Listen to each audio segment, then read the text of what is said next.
واجب القدر واجب الاحترام دوستوں بزرگوں عزیز نوجوان ساتھیوں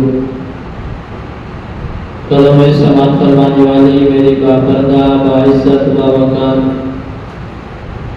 اسلامی ماؤں اور بہنوں، ماہ سفر کا آخری جمعۃ المبارک ہے۔ گزشتہ جمعہ ہم نے شان اولیاء اللہ کی شان کے حوالے سے پڑھنے اور سننے کا شرف حاصل کیا تھا۔ میں نے اپنی استعداد کے مطابق چند ایک واقعات حضور دادا سرکار رحمت اللہ تعالی علیہ آپ کی کتاب میں سے آپ کے گوش و گزار کرنے کا شرف حاصل کیا تھا، کیونکہ یہ سفر کا آخری جمعہ المبارک ہے تو یہ بھی انشاءاللہ ہم شان اولیاء اللہ میں پڑھنے اور سننے کا شرف حاصل کریں گے۔ دعا ہے اللہ تعالی حق سچ کہنے کی توفیق عطا فرمائے، اللہ تعالیٰ سننے اور سنانے کے بعد ہم سب کو اس پر عمل کرنے کی توفیق عطا فرمائے۔ پچھلے جمعے میں نے عرض کیا تھا کہ اللہ کے ولیوں کی شان، جن کی شان کو رب تعالیٰ قرآن کے اندر بیان فرما دے، اس سے بڑی اور شان کیا ہو سکتی ہے کہ جن کی شان میں قرآن بول پڑے، جن کی عظمت اور شان کے قرآن گن گائے، ان کی عظمت اور شان کے کیا کہتے ہیں۔ پھر میں نے قرآن پاک کے ایک آیت کریمہ پڑھی ہے، الا ان اولیاء اللہ لا خوف علیہم ولا هم یحزنون۔ امام الانبیاء صلی اللہ علیہ وسلم تشریف فرما ہے اور آپ کے صحابہ بھی آپ کی بارگاہ میں پھر حاضر خدمت ہیں۔ امام الانبیاء صلی اللہ علیہ وسلم نے ارشاد فرمایا کل قیامت کا دن ہوگا، نفس و نفسی کا عالم ہوگا، اور ایک وہ جماعت ہوگی جو اللہ تعالیٰ کے اتنے قریب ہوگی، اتنے قریب ہوگی کہ انبیاء اور شہید بھی رشک کریں گے کہ یہ کون لوگ ہیں۔ وہ سونے کے تخت لگے ہوں گے جن کے اوپر وہ بیٹھے ہوں گے، اور اللہ تعالیٰ اپنے دستے قدرت سے ان کو بٹھائیں گے، اور جب رب تعالیٰ نظر رحمت فرمائے گا ان کے چہرے سے ایسا نور نکلے گا کہ جس کے سامنے سورج کی روشنی بھی ماند پڑ جائے گی۔ ان کا لباس ایسا خوبصورت ہوگا، ان کی بول چال ایسی خوبصورت ہوگی۔ تو صحابہ نے عرض کیا یا رسول اللہ صلی اللہ علیہ وسلم ہمیں ان کی نشانیاں بتا دیں کہ وہ کون لوگ ہیں تاکہ ہم انہیں پہچان سکیں۔ تو اللہ کے نبی نے یہ آیت کریمہ پڑھی، الا ان اولیاء اللہ لا خوف علیہم ولا هم یحزنون۔ یہ اللہ کے وہ برگزیدہ بندے ہیں جو اس دنیا میں بھی کامیاب و کامران ہیں اور آخرت میں بھی کامیاب ہوگا۔ جب ہر ایک حساب دے رہا ہوگا تو یہ اللہ کے قرب میں بیٹھے ہوں گے، نہ کوئی پریشانی ہوگی، نہ دکھ ہوگا، نہ درد ہوگا، نہ کوئی تکلیف ہوگی۔ اور فرمایا کہ پھر دو بندہ ان کے ساتھ اپنے تعلق کو قائم رکھے گا۔ دنیا میں جن جن لوگوں نے ان کے ساتھ تعلقات قائم کیے ہوں گے، ان کے ساتھ اپنی نسبت کو قائم کیا ہوگا، فرمایا ان کو یہ انعام ملے گا کہ وہ ایک دوسرے کا ہاتھ پکڑیں گے، ایک زنجیر بن جائے گی، اور جب تک آخری بندہ جنت میں نہیں جائے گا اس وقت تک پہلا بندہ بھی جنت میں نہیں جائے گا۔ یہ ان کا انعام ملے گا۔ یہ تو اللہ والوں کی شان ہے۔ اور پھر جس نے اپنی نسبت کو اللہ والوں کے ساتھ قائم کیا اور دل سے قائم کیا، اور جس طرح انہوں نے کہا ہے پھر عمل بھی کر کے دکھایا ہے، تو اس کو کل قیامت والا دن یہ انعام ملے گا۔ لیکن یہ اس وقت ہے کہ جب بندے کا عقیدہ بھی کامل ہو، ایمان بھی کامل ہو، عقیدہ بھی اس بات پر کامل ہو، جب بندے کو اللہ پر کامل یقین ہونا، وہ ہاتھ میں پتھر اٹھائے اور کہے کہ یا اللہ اس کو سونا بنا دے، یقین اس کا کامل ہو تو اللہ تعالیٰ اس کو سونا بنا دے گا. اس کو پتھر بنانے والی ذات بھی تو اللہ کی ہے نا, تو سونا بھی اسی رب وحدہ لا شریک نے بنانا. لیکن شرط یہ ہے جو اس بندے کا رب پر ایمان اس قدر کامل ہو کہ وہ اس قدر کامل یقین سے کہے کہ میں کہہ رہا ہوں اللہ بنائے گا تو وہ بنا دے گا, وہ بنا دے گا. جس طرح پچھلے جمعے میں نے عرض کیا تھا کہ اللہ کے ولی نے پتھر کے نیچے پیالہ کیا تو اللہ نے وہاں سے دودھ جاری فرما دیا, اور وہی پیالہ اسی پتھر کے نیچے کیا تو شہد آنے لگ گیا, شہد آنے لگ گیا. اللہ کہ اللہ پر یقین کامل ہو. حالانکہ دودھ دینا یہ گائے اور بھینس کا کام ہے, پتھر کا کام نہیں ہے. شہد کی مکھیاں بناتی ہیں, پتھر سے نکلنا یہ کوئی سمجھ میں نہیں آتا. لیکن جب اللہ پر کامل یقین ہو تو پھر وہ وہاں سے راستہ بناتا ہے جہاں بندے کی سوچ بھی نہیں ہوتی. تو سب سے پہلی چیز کیا ہے؟ بندے کا یقین اور ایمان کامل ہو کہ جو میں کہہ رہا ہوں یہ ہوگا. اور رب تعالیٰ کی ذات اس قدر وہ قادر مطلق ذات ہے. امام احمد رضا خان بریلوی رحمۃ اللہ تعالیٰ علیہ بیمار ہو, کیونکہ آپ نے اس مہینے میں وصال فرمایا, اس حوالے سے بھی ایک دو باتیں کرتے ہیں. آپ بیمار ہو گئے, عمر کا آخری حصہ ہے, منہ کے اندر چھالے بن گئے, منہ خراب ہو گیا. ایک حکیم کو بلایا گیا, حکیم صاحب نے دیکھا تو کہا آپ کو تعاون کا مسئلہ کیا اللہ تعالیٰ معاف فرمائے. موجودہ دور میں اس کا نام کینسر لگا ہے. فرمایا آپ کو تعاون کی بیماری لگی ہے. آپ نے کہا یہ ہو ہی نہیں سکتا کہ مجھے تعاون کی بیماری لگ جائے. نے کہا حکیم میں ہوں, اب بے شک حکیم آپ ہیں, لیکن میرا اس بات پر یقین ہے کہ مجھے تعاون کی بیماری نہیں لگ سکتی. حکیم صاحب چلے گئے, رات کا وقت ہوا, آپ نے کالی مرچوں کا سبوت بنایا, مسواک کے ذریعے منہ میں لگایا, صبح اٹھے تو تندرست. کہا اس حکیم کو بلا تو مجھے کہتا تھا تعاون کی بیماری. حضرت یہ ہوا کیسے؟ اتنا آپ کو کامل یقین کیسے تھا کہ یہ نہیں ہو سکتا؟ ایک حکیم ہے وہ کہہ رہا ہے اور آپ کہہ رہے نہیں ہو سکتا.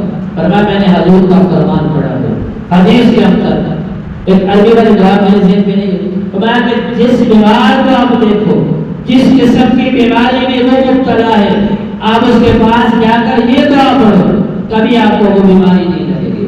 فرمایا میں نے اس ایمان اور یقین اور عقیدے سے پڑھا تھا کہ امام الانبیاء صلی اللہ علیہ وسلم نے ارشاد فرمایا ہے کہ جس بیمار بندے کے پاس جاؤ یہ دعا پڑھو, جو بیماری اس کو ہے وہ بیماری آپ کو کبھی بھی نہیں لگے گی. فرمایا تعاون کا مریض تھا, میں نے اس کے پاس جا کر یہ دعا پڑھی تھی, تو یہ کیسے ہو سکتا ہے کہ امام الانبیاء صلی اللہ علیہ وسلم کی زبان اقدس سے یہ الفاظ نکلے تھے, دعا آپ نے ارشاد فرمائی تھی, پڑھی وہ میں نے ہے, تو کیسے ہو سکتا ہے؟ حضور کا فرمان ہو کہ نہیں ہوگا تو یہ کیسے ہو سکتا ہے؟ فرمایا حضور کی زبان پر, حضور کے الفاظ پر مجھے اس قدر کامل یقین تھا کہ یہ نہیں ہو سکتا اور نہیں ہوا ہے, نہیں ہوا ہے. تو بات کیا ہے کہ بندے کا یقین کامل ہو. اللہ والا, ہم کہتے ہیں نا اللہ والا, اللہ والا بننا بڑا مشکل کام ہے. پچھلے دنوں میں نے کہا تھا کہ نبی محنت سے نہیں بنتا, نبی وہ بنتا جس کو اللہ تعالیٰ چاہے نبوت عطا فرما دے. کوئی بندہ عبادت کر کے, ریاضت کر کے, تہجد پڑھ کے, 5 وقت کی نماز پڑھ کے, نوافل صدقات کر کے کوئی بندہ نبی نہیں بن سکتا. نبی وہ بنتا ہے جس کو اللہ چن لیتا ہے کہ یہ میرا پیغام کے لیے بنتا, صحیح اللہ تعالیٰ اس کو نبوت عطا فرما دیتے ہیں. اور امام الانبیاء صلی اللہ علیہ وسلم کے بعد تو نبوت کا دروازہ ہمیشہ کے لیے بند ہو گیا. لیکن جو ولی بنتا ہے وہ محنت سے بنتا ہے, وہ محنت کرتا ہے, وہ ریاضت کرتا ہے, وہ عبادت کرتا ہے, تب جا کے وہ اللہ کے قریب ہو جاتا ہے, اللہ کا دوست بن جاتا ہے, اللہ کا دوست بن جاتا ہے. اور یاد رکھنا عبادت صرف یہ نماز پڑھنے کا نام عبادت نہیں ہے کہ ہم نے نماز پڑھ لی تو یہ عبادت, قرآن پڑھ لیا تو یہ عبادت ہے, روزہ رکھ لیا تو یہ عبادت ہے. حضرت بشر حافظ رحمۃ اللہ تعالیٰ علیہ, آپ کی ایک لمبی داستان ہے, آپ کی پہلی زندگی کیسے تھی اور آخر میں کیسے, ایک ہی بات کرتے. اب اللہ کے کامل ولی گزرے اور اس وقت آپ امامت بھی کرتے تھے، خطابت بھی کرتے تھے، نمازیں بھی پڑھاتے ہیں، جمعہ بھی پڑھاتے ہیں۔ اب جمعہ پڑھایا، جمعہ پڑھا کے فوراً نکل گئے، جمعہ پڑھا کے فرض پڑھائے فوراً چلے گئے۔ اب ایک اس وقت کا تاجر تھا، وہ نہ آپ کی ہر وقت آپ پر نظر رکھتا تھا کہ حضرت فرض پڑھاتے ہیں چلے جاتے ہیں، اور ادھر سے ان کا بڑا ایک مقام ہے، اللہ کے ولی ہے، امام ہے، خطیب ہے، لوگوں کو بات کرتے ہیں، نصیحت کرتے ہیں، پیری مریدی ہے، لوگ ان کے ہاتھ پہ بیعت کرتے ہیں، بہت کچھ کرتے ہیں، اور حضرت صرف نماز پڑھنے کا اتنی کامل ولی ہے تو کم از کم مسجد کے اندر پوری نماز تو پڑھ دیں۔ اب وہ ہر وقت حضرت پہ نظر رکھتا، حضرت نے جمعہ پڑھایا، فرض پڑھائے، فوراً مسجد سے چلے گئے۔ تو یہ بھی جاسوسی کرنے پیچھے پیچھے نکل گیا کہ آج میں دیکھتا تو یہ جاتے کہاں ہیں، آج ان کا میں پیچھا کرتا ہوں، مجھے پتا تو چلے کہ اللہ کا ولی بنا دیتا ہے، کرتا کیا ہے۔ پھر جب آپ جمعہ پڑھا کے نکلے تو پیچھے پیچھے کیا حضرت ایک کباب والی دکان پہ تشریف لے گئے، کیونکہ اب پتہ نہیں تھا کہ یہ کیا کرنے والا ہے، یہ اپنی سمجھ سے سوچ سے سوچنا، جو برتن کے اندر ہوتا ہے باہر وہی کچھ آتا ہے نا۔ اب یہ کہنے لگے دیکھو اللہ کا ولی بنا، لوگ نماز پڑھ رہے ہیں اور یہ کباب کھانے نکل آیا ہے کہ یہ بہت مستی کرنے لگا ہے۔ آپ وہاں سے کباب خریدے، پھر ایک تندور پہ تشریف لے گئے، وہاں سے 4 روٹیاں خریدی۔ اب آپ جنگل کو نکل دیے، اب وہ تاجر کے پیچھے پیچھے کہ آپ دیکھا ہے اب کباب بھی حضرت نے لے لیے اور روٹیاں بھی دے لی، اب جنگل میں جا کے بڑی بہت مستی سے کھائیں گے۔ لوگ نماز پڑھ رہے ہیں، سنتیں پڑھ رہے ہیں، نوافل پڑھ رہے ہیں، اور حضرت جی ماشاءاللہ جمعہ پڑھا کے فرض پڑھا کے اور موج مستی کرنے جنگل کو نکل پڑے ہیں۔ اب یہ بھی حضرت کے پیچھے پیچھے حضرت آگے آگے جنگل آیا، حضرت نے جنگل کراس کیا، جنگل سے آگے نکل گئے۔ اب یہ سوچ رہے ہیں کہ یہ کریں گے آخر کیا، تو جنگل سے بھی آگے نکل گئے ہیں۔ کہتے ہیں وہاں کچی آبادی تھی، ایک ٹوٹا پھوٹا مکان تھا، وہاں تشریف لے گئے۔ اب یہ بھی دیکھ رہا ہے کہ حضرت کرتے کیا، وہاں ایک بوڑھا بابا، ایک بوڑھا بابا اپاہج خارج جنا چارپائی پہ لیٹا ہوا ہے، اور حضرت اس کے پاس تشریف لے گئے۔ اب کیا کیا سر سے دستار اتاری اور بابا جی کا چہرہ صاف کیا، کوئی تصویر رشتہ نہیں تھا، حضرت کا رشتہ دار نہیں تھا، اور کیا کیا حضرت کا بابا جی کا چہرہ صاف کیا، منہ سے لالیں ٹپک رہی تھی، منہ سے لالیں ٹپک رہے تھے۔ آپ نے سر سے دستار کھول کے اپنے صافے بابا جی کا منہ صاف کیا اور معذرت کرنے لگے، کہتے بابا جی معذرت میں کرتا ہوں، میں جمعے والے دن ذرا لیٹ ہو جاتا ہوں، جمعہ پڑھانا ہوتا ہے اور میں لیٹ ہو جاتا ہوں، تو ذرا اس کے لیے میں آپ سے معذرت کرتا ہوں۔ وہ بابا جی کی آنکھوں میں آنسو آ گئے، کہا 14 سال ہو گئے میں آپ کے سر پہ بوجھ بنا ہوا ہوں، 14 سال آپ میری خدمت کرتے ہو گئے، میری خدمت کرتے ہو، ابھی کیسی بات کر رہے ہو کہ چند لمحے لیٹ ہو گئے۔ میں کہا بابا جی ایسی بات نہیں ہے، آپ میرے سر کے اوپر بوجھ نہیں ہے، جو اللہ نے مجھے اتنا بڑا مقام عطا فرمایا، اتنا بڑا مقام ملا ہے کہ ہزاروں لوگ میری بات کو سنتے ہیں، ہزاروں لوگ میرے پیچھے سجدہ کرتے ہیں، ہزاروں لوگ میری امامت میں نماز پڑھتے ہیں۔ جو اللہ نے مجھے عزت دی ہے نا، یہ نمازوں کی وجہ سے نہیں دی ہے، یہ تہجد پڑھنے کی وجہ سے نہیں دی ہے، اگر اللہ نے مجھے یہ مقام عطا کیا ہے تو آپ کی خدمت کرنے کی وجہ سے دیا، آپ کی خدمت کرنے کی وجہ سے دیا ہے۔ اب کتنی بڑی بات ہے کہ ایک اللہ کا ولی ہے، اتنا بڑا مقام ہے، اگر کوئی میرے جیسا مولوی ہو جس کے پیچھے چند لوگ نمازیں پڑھتے ہیں، وہ تو اپنی توہین سمجھتے ہیں نا، کسی کے ساتھ سلام لینا بھی، اور ایسے کسی کا جا کے منہ صاف کرنا، رشتہ بھی نہیں ہے، کوئی تعلق بھی نہیں ہے، اللہ کی رضا کے لیے جانا اور پھر اپنے ہاتھ سے لقمے توڑ توڑ کر بزرگوں کے منہ میں ڈالنا، ایسی محبت سے کھانا کھلانا، کتنا بڑا بات ہے۔ اور ہم تو اپنے والدین کی خدمت نہیں کرتے، والد کی خدمت کرنا 1 سال 2 سال، ابا جی اللہ نہ کرے کسی ایسی بیماری کے اندر مبتلا ہو جائے، چارپائی پہ پڑ جائیں، تو جو بندہ آتا ہے تعزیت کرنے کے لیے تو ہم کہنے باشی دعا کرو اللہ تعالیٰ اور پردہ ہی دے دے، دعا کرو اللہ تعالیٰ اور پردہ ہی دے دے، اور اللہ تعالیٰ بس کرم ہی کر دے جی، اللہ تعالیٰ مہربانی کر دے۔ کہنے کا مطلب ہے کہ اللہ تعالیٰ اپنے پاس بلانے میں خدمت کر کر کے تھک گیا ہوں، اور اللہ کے ولی کا وہ دیکھیں تو 14 سال ہو گئے بابا جی کی خدمت کر رہے ہیں، ان کا استنجا بھی کرتے ہیں، وضو بھی کرواتے ہیں، ان کے ولادت کو بھی صاف کرتے ہیں، اپنے ہاتھ سے کرتے ہیں۔ اور ہمارے لیے اپنے والدین کی خدمت کرنا یہ مشکل ہو جاتا ہے، یہ مشکل ہو جاتا ہے۔ تو جو یہ مقام ملتا ہے ایسے تھوڑی مل جاتا ہے، ایسے یہ اللہ کا فرمان ہے کہ جو بندہ میری مخلوق سے محبت کرتا ہے نا، پھر میں اس سے محبت کرتا ہوں۔ جو بندہ میری مخلوق، اصل عبادت یہ ہے کہ اللہ کی مخلوق کے ساتھ محبت کرو، اللہ کی مخلوق کے ساتھ محبت کرو، اور جو بندہ اللہ کی مخلوق کے ساتھ محبت کرتا ہے پھر اللہ تعالیٰ اس کے ساتھ محبت کرتا ہے۔ تو میں نے شروع میں کیا تھا، مقام اس کو ملتا ہے جس کا ایمان یقین کامل ہو کہ جو میں کہہ رہا ہوں یہ ہوگا، رب تعالیٰ فرمائے گا، جو میں مانگ رہا ہوں وہ دے گا۔ جس اللہ والے کے ساتھ میں نے نسبت قائم کی ہے، ہاں کہ وہ ہو اللہ والا، وہ اللہ والا، وہ داڑھی منڈا نہ ہو، وہ اللہ والا ہو، حقیقت اللہ کا ولی ہو، پھر اس کے ساتھ نسبت قائم کرے، پھر ایمان بھی ہو، کامل یقین بھی ہو، پھر اللہ تعالیٰ وہ مقام بھی اس کو عطا فرمائے۔ اعلیٰ حضرت نے لکھا ہے، فرمایا ولایت اس کو ملتی ہے اور اپنا مرشد رہنما اس کو بناؤ جو کم از کم اتنا علم رکھتا ہو کہ ضرورت کے مطابق اس سے کوئی مسئلہ پوچھا جائے تو وہ بتانے کی صلاحیت رکھتا ہو۔ ضرورت کے مطابق اگر اس سے کوئی مسئلہ پوچھا جائے تو وہ بتانے کی صلاحیت رکھتا ہو، اور وہ علی اعلان کھلے طور پر کوئی گناہ بھی نہ کرتا ہو۔ ظاہر بات ہے انسان ہے، بتقاضۂ بشریت انسان سے گناہ سرزد ہو جاتا ہے، سوائے نبی کے کوئی دعویٰ نہیں کر سکتا کہ مجھ سے کوئی گناہ ہوتا ہے۔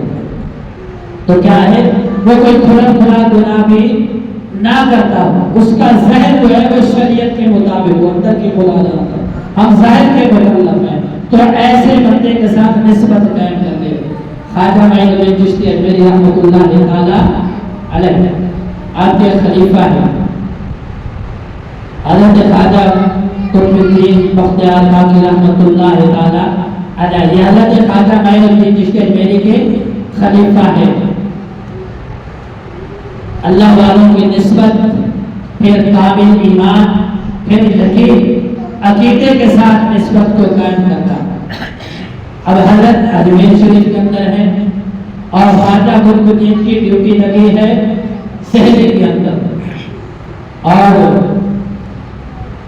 دہلی کے جو بادشاہ سلامت ہیں وہ بھی حضرت کے قید ہیں، خواجہ قطب الدین کے ہوا۔ اب یہاں ہندوؤں نے دیکھا کہ دہلی کے اندر یہ حضرت تشریف لائے ہیں اور لوگ تو ان کے مرید ہوتے ہی جا رہے ہیں، لوگ تو اسلام کے اندر داخل ہوتے ہی جا رہے ہیں، کیوں نہ ان کے اوپر کوئی ایسا الزام لگایا جائے، ان کو بدنام کیا جائے کہ لوگ ان کے قریب نہ آئے، لوگ دور چلے جائیں۔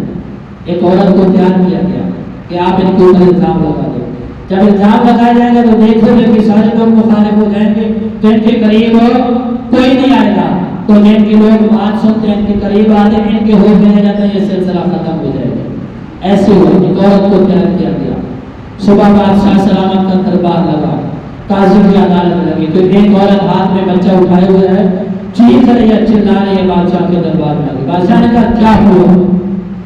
اس نے کہا میں ماری گئی، لٹی گئی، جیسے عورتوں کی عادت ہوتی ہے، ہوا کیا ہے؟ کہا کیا بتاؤں، بس میرا کچھ بھی نہیں رہا، سب کچھ ہوگا، بات تو بتاؤں۔ کہا میں آپ کو بتاؤں کہ آپ کچھ بھی نہیں کرو گے؟ اس نے کہا ایسے ہو ہی نہیں سکتا، آپ مجھے بتائیں جناب میں کرتا کیا ہوں؟ اس نے کہا جس کو آپ نے اپنا مرشد مانا ہوا ہے اس مرشد نے میرے ساتھ ناجائز تعلقات قائم کیے ہیں اور اس سے یہ بچے کی ولادت ہوئی ہے، یہ بچہ 2 مہینے کا ہو گیا ہے اور اب وہ ماننے سے بھی انکاری ہے۔ بادشاہ کے پاؤں کے نیچے سے زمین نکل گئی کہ میرے مرشد کا اور ایسا کام ہو جانا یہ ہو نہیں سکتا، یہ کیسے ہو گیا ہے؟ عدالت لگی، خواجہ قطب الدین بختیار کاکی کو بلایا گیا، اب عدالت میں تشریف لائے اور کلمہ پڑھنے والے، بعض مرتبہ نا ایسے مسلمان لالچی بھی بڑے ہوتے ہیں، ایسے بکوی جانے پیسے تھے، 4 ایسے بندے تیار کیے گئے کلمہ پڑھنے والے مسلمان کہ وہ عورت کے خلاف گواہی دیں گے کہ ہاں ہم نے اس عورت کے گھر آتے جاتے حضرت کو دیکھا ہے۔ اب انہوں نے گواہی بھی دے دی، حضرت دربار میں تشریف لائے، پوچھا کیا سوال و جواب ہوئے، کہا تھوڑی مہلت دے دی، تھوڑی مہلت دے دی۔ آپ تشریف لائے اور اپنے مسلم پاک کو پکارا کہ حضرت مجھے یہاں بھیجا ہے، تکلیفیں میں نے برداشت کرنی ہے، آپ اجمیر میں بیٹھ گئے ہیں اور میں یہاں ان حالات کا میں نے سامنا کیسے کرنا ہے۔ اب آنکھ لگی، حضرت خواجہ معین الدین چشتی اجمیری رحمۃ اللہ تعالی علیہ صاحب میں تشریف لائے، فرمایا میں آ رہا ہوں، میں آ رہا ہوں۔ جب حضرت خواجہ قطب الدین بختیار کاکی رحمۃ اللہ تعالی علیہ کی آنکھ کھلی، اب دوبارہ عدالت میں تشریف لا فرمایا میرے مرشد پاک تشریف لا رہے ہیں۔ لوگوں نے کہا یہ کیسے ہو سکتا ہے، 36 گھنٹے کا سفر ہے دہلی سے اجمیر شریف کا، اب اگر گاڑی پہ سفر کریں، ٹرین پہ سفر کریں تو 36 گھنٹے لگتے ہیں، اور کوئی جانے والا گیا نہیں، ان کو کیسے پتا چلا وہ کیسے آئیں گے۔ اب دیکھیں نا، ایمان تھا، یقین تھا، عقیدہ تھا۔ میں کہا حضرت تشریف لائیں گے، اب 3 دن کی مہلت ملی ہے، 3 دن مغرب کے وقت پورا ہو گیا۔ اب مغرب کی نماز حضرت خواجہ قطب الدین بختیار کاکی رحمۃ اللہ تعالی علیہ پڑھانے کے لیے کھڑے ہوئے، دل میں خیال کیا کہ 3 دن گزر گئے، حضرت تشریف نہیں لائے، لیکن ایمان کامل تھا، یقین کامل تھا۔ لوگ جمع ہو گئے کہ وقت پورا ہو گیا، دیکھتے ہیں بنتا کیا ہے۔ ہمارا مزاج ہے اچھی چیز ہو ہماری توجہ اس کی طرف نہیں ہوتی، اگر ایسے کوئی منفی چیز ہمیں دیکھنے کو مل جائے تو پھر تو کیا ہے، پھر تو ہم ایسے جمع ہو جاتے ہیں نا۔ اب لوگ جمع ہو گئے، حضرت مغرب کی نماز پڑھا رہے ہیں، جب سلام پھیرا تو دیکھا کہ حضرت آپ کی امامت میں نماز پڑھ رہے ہیں۔ حضرت خواجہ معین الدین چشتی اجمیری رحمۃ اللہ تعالی علیہ تشریف لا چکے ہیں، اب آپ کی امامت میں نماز پڑھ رہے ہیں، نماز سے فارغ ہوئے، اب پیر اور مرید دونوں بغل گیر ہوئے۔ حضرت خواجہ معین الدین چشتی اجمیری رحمۃ اللہ تعالی علیہ نے خواجہ قطب الدین بختیار کاکی رحمۃ اللہ تعالی علیہ کو سینے کے ساتھ لگایا تو آپ رونے لگے۔ تو میں حضرت ساری چیزیں آپ نے بتائی تھی مجھے کہ بھوک برداشت کرنا پڑے گی، پیاس برداشت کرنا پڑے گی، آپ مجھے یہ نہیں بتا سکتے تھے کہ ان حالات کا بھی سامنا کرنا پڑے گا، اس کا بھی کوئی جواب دے دیتے کہ میں جواب تو دے سکتا، عدالت نے مجھے رسوا کیا۔ تو حضرت نے ڈانٹ دیا، فرمایا خاموش ہو جا، کیا حضرت یوسف علیہ السلام سے تیری شان زیادہ ہے؟ کیا عائشہ صدیقہ رضی اللہ تعالی عنہا سے تیری شان زیادہ ہے؟ کیا حضرت یوسف پہ زنا کی تہمت نہیں لگی؟ کیا عائشہ صدیقہ پہ زنا کی تہمت نہیں لگی؟ کیا ان کی صفائی دینے کے لیے رب نہیں تھا؟ جو رب اس وقت موجود تھا وہ رب اب بھی موجود ہے، وہ رب اب بھی موجود ہے۔ اگر اس وقت گواہ کوئی نہیں تھا، رب گواہ تھا، تو آج بھی اگر گواہ کوئی نہیں ہے تو رب تو گواہ موجود ہے، تو پریشان ہوتا کیوں ہے؟ کہا جاؤ قاضی کو کہہ دو کہ صبح عدالت لگائے۔ اب صبح کا وقت ہوا، قاضی کی عدالت لگے، لوگ جمع ہو گئے کہ آج اس بری کا بنتا کیا ہے، تو بری بنا پھرتا ہے۔ لوگ جمع ہو گئے، قاضی کی عدالت لگی، اس عورت نے پوچھا کہ وہ وہی بولنا، وہی چیخنا، وہی چلانا کہ ہاں ایسے ہوا ہے۔ عدالت لگی ہے، اب گواہ بھی پیش ہو گئے۔ حضرت خواجہ معین الدین چشتی اجمیری رحمۃ اللہ تعالی علیہ نے ان گواہوں کو مخاطب ہو کر کہا کیا آپ نے دیکھا ہے؟ اب ایک دم تو وہ خاموش ہو گئے نا، جب اللہ کے ولی کی نگاہ پڑتی ہے پھر نظر اٹھا کے دیکھنا مشکل ہو جاتا ہے۔ ادھر سے بادشاہ کا حکم ہوا کہ آپ نے گواہی دی ہے، اگر آپ گواہی سے اتر گئے تو شریعت کے مطابق 80 گھوڑے لگے گے سب کو۔ اب یہ پھر بولنے لگے تو حضرت خواجہ معین الدین چشتی اجمیری رحمۃ اللہ تعالی علیہ نے اس بچے کے چہرے سے پردہ ہٹایا، کہا تو ہی بول کے بتا دے، تجھے تو پتا ہے تیرا باپ کون ہے؟ اگر ہو کوئی بولنے والا نہیں، کسی کو پتا نہیں کہ تیرا باپ کون ہے تو تجھے تو پتا ہے، تو بول۔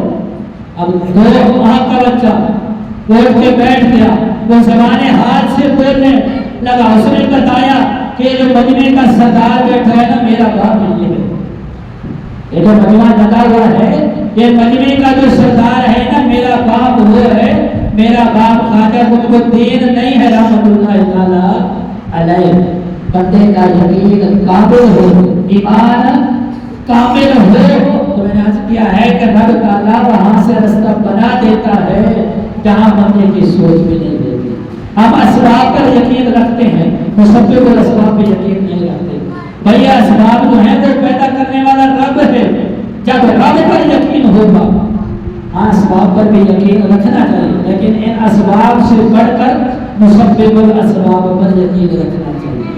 مسبب الاسباب پر یقین رکھنا چاہیے. جب اللہ پر کامل یقین ہوگا نا، پھر اللہ تعالیٰ ہماری زندگی میں ایسا سکون رہے گا. حضرت نے لکھا ہے جس بندے کو اتنا اللہ پر کامل یقین ہو کہ وہ رب کی رضا پہ راضی ہوتا ہو، رب کی رضا پر وہ راضی ہوتا ہو، تو اس کی زندگی میں سکون ہی سکون ہے. کیوں؟ خوشی آئے گی تو اللہ کی طرف سے وہ میں راضی ہوں. اگر دکھ آئے گا تو ابھی وہ خوش ہے کہ اللہ کی طرف سے ہے میں راضی ہوں، تو اس کی زندگی میں سکون ہی سکون ہے، کوئی دکھ نہیں ہوگا. آج میں نے ایک حدیث پڑھی تھی، وہ پڑھنے کا مزہ آیا. اگرچہ وہ موضوع کے متعلق تو نہیں ہے، لیکن میں نے کہا میں نے سنانی ہے انشاءاللہ، اور اس کو سن کے مزہ بھی آئے گا اور ایمان بھی تازہ ہوگا. غیر بات ہے وہ الفاظ جو آقا کی زبان اقدس سے نکلے ہیں ان کو پڑھنے میں بھی مزہ آتا ہے، سننے میں بھی مزہ آتا ہے، سنانے میں بھی مزہ آتا ہے. ایک صحابی رسول، اگرچہ موضوع بھی متعلق نہیں ہے لیکن ہماری زندگی سے تعلق ضرور رکھتی ہے. حضور ایک صحابی بڑے غریب ہیں، انتہائی غریب ہیں. ایک دن حضور کے دربار میں تشریف لائے. میں نے کہا جب بندہ اللہ کی رضا پہ راضی ہوتا ہے اس کی زندگی میں سکون ہی سکون ہوتا ہے. حضور کے دربار میں تشریف لائے. آقا نے پوچھا اے میرے صحابی زندگی کیسی گزر رہی ہے؟ زندگی کیسی گزر رہی ہے؟ یا رسول اللہ اچھی گزر رہی ہے. غربت ہے، اپنے بھی موہ نہیں لگا. ایسے ہوتا ہے نا، ذرا حالات سخت ہو جائیں پھر اپنے بیگانے بن جاتے ہیں، اپنے بیگانے بن جاتے ہیں. پیسے کو سلام ہوتا ہے نا، پیسہ ہے تو سب کچھ ہے، پیسہ نہیں تو کچھ بھی نہیں. لیکن جب اللہ اور اللہ کا رسول ہو، کچھ بھی نہ ہو تو سب کچھ ہے. اگر سب کچھ ہے اللہ اور اللہ کا رسول نہیں ہے تو کچھ بھی نہیں ہے. کا زندگی نکالی اچھی گزر رہی ہے. اتنے میں جبرائیل امین حضور کے دربار میں تشریف لائے. یا رسول اللہ یہ نوجوان جو ہے نا اس کے پاس صرف کل زور کی وقت تک زندگی ہے، کل زور کے وقت اس کی زندگی کا وقت ختم ہو جائے گا. امام الانبیاء صلی اللہ علیہ وسلم کی آنکھوں میں آنسو آ گئے. اس سے گفتگو کی کہ یہ مہمان ہے تب نہ ہوگا، اس دنیا سے چلا جائے گا. اب تو میرا جوان کوئی بتا تیری خواہش. اس نے کہا یا رسول اللہ میری خواہش کیا ہو سکتی ہے؟ میں نے آنکھ کھولی ہے تو غربت میں کھولی ہے، جوان ہو گیا ہوں، غربت ہی رہتے غربت کے علاوہ کچھ بھی نہیں دیکھا. اور فرمایا کوئی حسرت بتا تیری پوری کر دی. یا رسول اللہ اتنی زندگی گزر گئی ہے میں نے میٹھا نہیں کھایا. حالات بھی ایسے ہیں، ساری زندگی گزر گئی ہے، یہ 20-25-30 سال عرصہ گزر گیا میں نے میٹھا نہیں کھایا. اور دوسرا ایک بڑی حسرت ہے، یا رسول اللہ میری شادی ہوتی نیک بیوی ہوتی، نیک بیوی ہوتی، سارا مدینہ سو رہا ہوتا اور ہم مسلح پہ بیٹھ کے رو رہے ہوتے. سارا مدینہ سو رہا ہوتا اور ہم مسلح پہ بیٹھ کے رو رہے ہوتے. نے فرمایا تیری دونوں حسرتیں پوری ہوں. آپ نے اپنے صحابہ کو بلایا، عثمان آ جاؤ، ابو بکر آ جاؤ، عمر آ جاؤ، علی آ جاؤ، رضوان اللہ تعالیٰ علیہ اجمعین، سارے صحابہ کو بلایا اور آپ سے پوچھا کہ آپ کی نظر میں کوئی ایسی لڑکی ہے جو نیک ہو، پاک ہو، نیک سیرت ہو؟ یا رسول اللہ میرے چچا کی بیٹی ہے، جوان ہے، نیک سیرت ہے، اچھی ہے، پاسناک ہے، لیکن چونکہ میں غریب ہوں میری طرف توجہ نہیں ہے. آپ نے ایک ساتھی کو بھیجا کہ جاؤ اس کے چچا کو بلاؤ. اس کے چچا کو بلایا کہ آپ نے فرمایا اپنی بیٹی کو تیار کرو، دلہن بناؤ. ابھی اس وقت میں نے آپ کی بیٹی کا نکاح آپ کے بھتیجے کے ساتھ کرنا ہے. صحابہ کو حکم کیا کہ آپ اس کے لیے جہیز کا سامان تیار کریں. کسی کو کھانے کا کہہ دیا، کسی کو کہا کپڑے تیار کرے، چادر تیار کرے، جو ضروریات زندگی کا سامان وہ تیار ہو گیا. اور حضرت عثمان کو کہا گیا کہ عثمان ایسا حلوہ بناؤ، سبحان اللہ، حلوہ ایسا حلوہ بناؤ کہ مزہ ہی آ جائے. ایسی زندگی کی حسرت ہے کہ میں نے میٹھا کبھی نہیں کھایا اور آج ایسا میٹھا کھا کے مزہ ہی آ جائے. آپ کا میٹھا دار ہو گیا، نکاح ہوا، دوستی ہو گئی. ایک مکان ایک صحابی کا خالی پڑا ہوا تھا مدینہ میں. آپ نے فرمایا کہ یہ اس کو دے دو. اب یہ وہاں سے ترنت پذیر ہو گئے. رات گزر گئی. صبح کے وقت آپ نے اپنے ایک صحابی کی ڈیوٹی لگائی کہ آپ نے اس گھر کے آس پاس چکر لگانے ہیں. جب بھی اندر سے رونے کی آواز آئے تو آپ نے مجھے بتا دینا ہے. کیونکہ جبرائیل نے بتایا تھا کہ زور کے وقت تک زندگی ہے، پھر زندگی ختم ہو جائے گی. تو آپ نے فرمایا بیچارہ غریب آدمی ہے، جب اس دنیا سے رخصت ہوگا تو اس کے کفن دفن کا انتظام کرنا ہے، جنازات سارے معاملات کرنے ہیں. فرمایا جب رونے کی آواز آئے نا مجھے بتا دینا. اب اس صحابی نے زور سے لے کے اثر تک اس کے گھر کے آس پاس چکر لگائے. یا رسول اللہ کوئی رونے کی آواز نہیں آئی، وہاں ہنسنے کی آوازیں ہیں، خوشی خوشی ان کی زندگی گزر رہی ہے، کوئی رونے والا معاملہ نہیں ہے. آپ نے اللہ کے دربار میں عرض کی یا اللہ یہ کیا معاملہ ہے؟ وقت تو زور کے وقت تک اس کی زندگی تھی، اب کوئی اثر ہے اور موت کا وقت تو اٹھانے ہے. ایک لمحہ آگے نہیں، ایک لمحہ پہلے نہیں، وہ تو ایک وقت مقرر ہے، ایک سیکنڈ کا بھی فرق نہیں لگتا.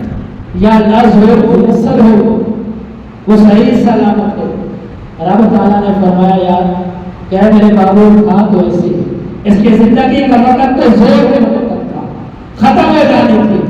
لیکن یہ دونوں میاں بیوی جب کھانا کھانے بیٹھے، وہ اس کے دل کی حسرت کہ میں نے زندگی میں میٹھا نہیں کھایا، وہ سب سے زبردست میٹھا حلوہ کھجوروں کا بنا ہوا جب اس کے سامنے آیا، دروازے پہ دستک ہوئی، ایک مانگنے والا آیا، ایک مانگنے والا آیا کہ میں بھوکا ہوں، کئی دنوں سے کھانا نہیں کھایا ہے. تو اس نوجوان نے اپنی بیوی سے کہا کہ ہماری کتنی بڑی خوش نصیبی ہے کہ ہمارا نکاح کرانے والے امام الانبیاء صلی اللہ علیہ وسلم ہے، سارے انتظامات کرنے والے امام الانبیاء صلی اللہ علیہ وسلم ہے. چلے ہماری حسرت تو پوری ہو گئی، ہمارے سامنے آیا، کیوں نہ آپ کی اجازت ہو تو یہ میٹھا مانگنے والے کو دے دیں.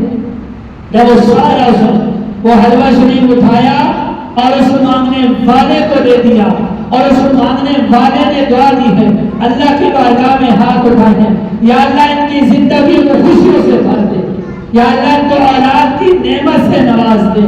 رب تعالیٰ نے فرمایا اس نے ایسے دعا دی ہے اور میں نے اپنے فیصلے کو بدل کے رکھ دیا ہے. تھی تو موت، لیکن میں نے اس کی زندگی کو بڑھا دیا ہے موت کا. میں نے اپنے تقدیر کے فیصلے کو بدل دیا ہے. تو تھی تو موت، لیکن میں نے موت کو زندگی میں بدل دیا ہے. میں نے موت کو زندگی میں بدل دیا ہے. ہماری زندگی میں ہمارے سامنے کئی لوگ ایسے ہوں گے بیچارے جن کے بچے بھوک سے پیاس سے سسک رہے ہوں گے، بگڑ رہے ہوں گے. تو سنانے کا مقصد صرف یہاں سنانے کی حد تک نہیں ہوتا، سننے کا مقصد صرف سننے کی حد تک نہیں ہوتا. مقصد سننے کا، مقصد سنانے کا یہ ہوتا ہے کہ ہم نے اس پر عمل بھی کرنا ہے، ہمیں اس پر عمل بھی کرنا ہے. اگر کسی غریب کے پیٹ میں ایک لقمہ ہماری وجہ سے چلا جائے اور وہ خوش ہوگا، جب بندہ خوش ہوتا ہے تو رب خوش ہوتا ہے. جب بندہ خوش ہوتا ہے، اللہ کی مخلوق جب خوش ہوگی، میرے کسی قول سے، میرے کسی فعل سے وہ خوش ہوگی تو پھر میرا رب بھی خوش ہوگا. دعا ہے وہ کچھ بڑا ہے، سنا ہے اللہ تعالیٰ